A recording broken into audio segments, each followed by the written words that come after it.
Hello, you two. Hope you're all right and you've had a lovely Easter holiday. So I'm back and we are going to read chapter 5 and 6 of Carnival Caper Hotel Flamingo. So if you remember, they just discovered a ballroom. Mr. and Mrs. Cunkworth arrived, and also the Nocturnal Animals. They were the band that Lemmy really liked. They have come to stay at the hotel as well. Okay. So chapter 5 is the Nocturnal Animals. The tour bus arrived in the dead of night, its lights sparkling in the falling rain. Autumn was rearing its blustery head earlier than usual, but T-Bear and Anna were prepared. They had umbrellas at the ready. "Remember," said Anna, "they asked for secrecy." "Don't worry, miss," said T-Bear, puffing out his chest to make himself bigger and more imposing. T-Bear could be quite the bodyguard when he needed to be. The hotel was fully asleep, but for two fruit bats enjoying a late-night mango cocktail in the piano lounge. Lemmy took them a bowl of dried apricot chips and walked back to the lobby, certain that they wouldn't bother them. "I can't believe the band are here," he said, unable to contain his excitement. "Do you think they'll sign my tale?" "I think we should be professional about their stay," said Anna. "Don't you?" "Sorry," muttered Lemmy. "It's just too exciting." Under the cover of the umbrellas, they ventured outside, and T-Bear opened the tour bus door.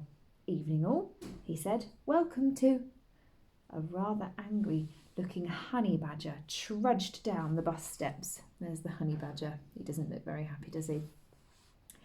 His large collared shirt was unbuttoned to his stomach, and a garish necklace hung low from his neck. He flashed a furious look at the sky. "I hate rain," he interrupted. "Everything in place and ready for us?" "Yes, sir," said Anna. "Better be," he replied. He held out his paw to Anna. "Mr. Sweet, manager of the band." "Miss Dupont," said Anna, "manager of the hotel." The honey badger's handshake was firm to painful, and Anna was convinced his claws were purposely digging into her hand. "Now, you listen good," said Mr. Sweet, "and you pass these words on to your staff. You don't look at the band, you don't talk to the band, you don't ask for signatures or photos with the band. You got it?" Lemmy's joy turned to sadness. "Yes, sir," said Anna. "Good," said Mr. Sweet. "Come on then. Let's get out of this nasty weather." Anna stepped back a little, lifting her umbrella high as the three band members left the tour bus. With slashed t-shirts, ripped trousers and boots up to their knees, they absolutely looked the part, and although they tried not to look at them, she found it impossible not to peek. As did Lemmy. He whispered their names as they passed. "That's Cool Bananas. He's a bush baby and plays drums. And that's Angie Wax." Lemmy was so starstruck he found it hard to breathe, let alone speak. "She's a wombat and plays bass. She never talks in interviews. She's too cool for that. And that's Susie, a bat-eared fox. She's the singer and guitarist." Here they are. Suddenly, Mr. Sweet grabbed Lemmy by the collar. "Did you hear what I said about looking at the band?" he growled. "Show them respect." Mr. Sweet was even more terrifying than Madame Le Pig. Lemmy didn't know what to say or do. His tail fell limply to the floor. Thankfully, T-Bear intervened. He placed his very firm paw on Mr. Sweet's arm and removed it from his friend. "Respect needs to be earned, Mr. Sweet," he said. Anna could see that there would be trouble ahead. "Everything should be as you need," she said calmly. "I'll show you to your rooms." Mr. Sweet growled at T-Bear. "The roadies will bring the kit in," he said menacingly. "Keep your paws off it." "My pleasure," said T-Bear. The band skulked their way across the lobby and into the lift.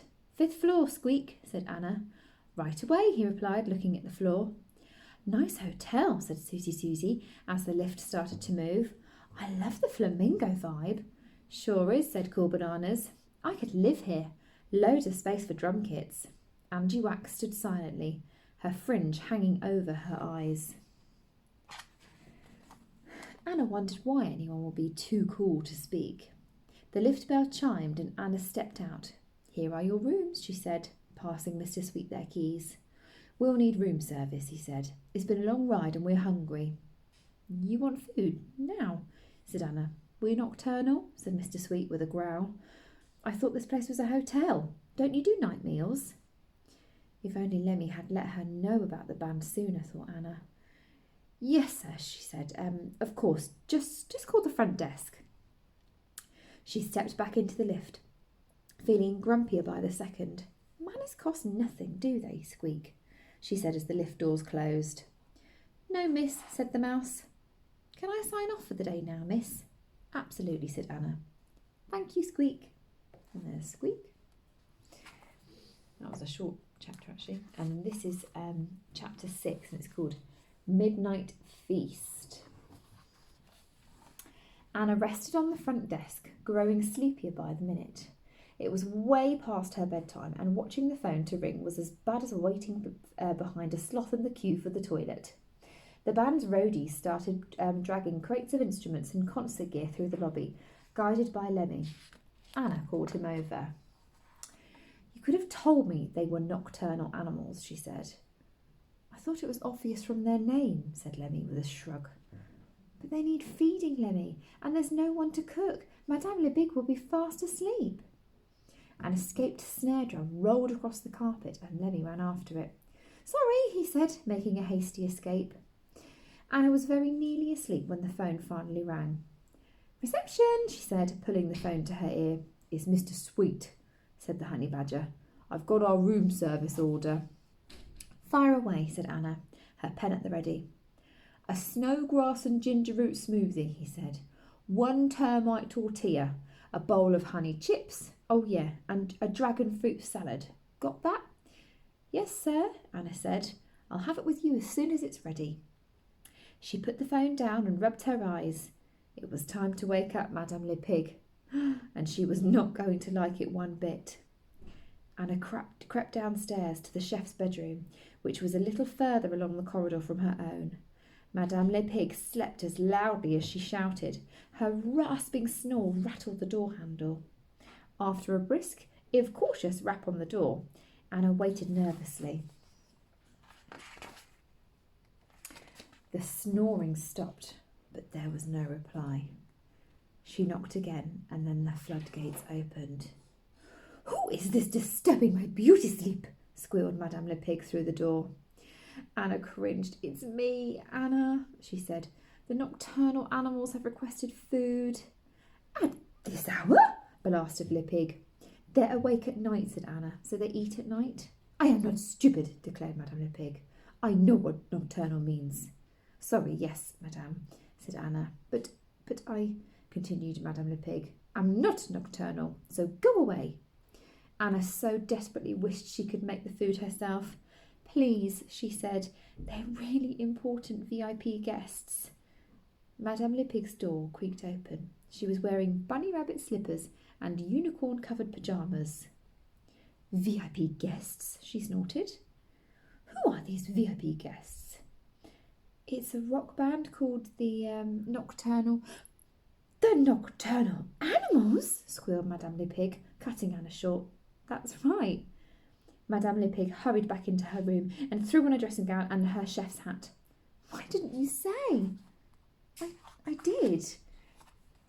They are the biggest band in the world, snorted Madame Le Pig as she raced down the corridor, and easily the best. Not even my food is good enough for them. Did she really just say that? Thought Anna, running after her. Madame Le Pig was nothing if not surprising.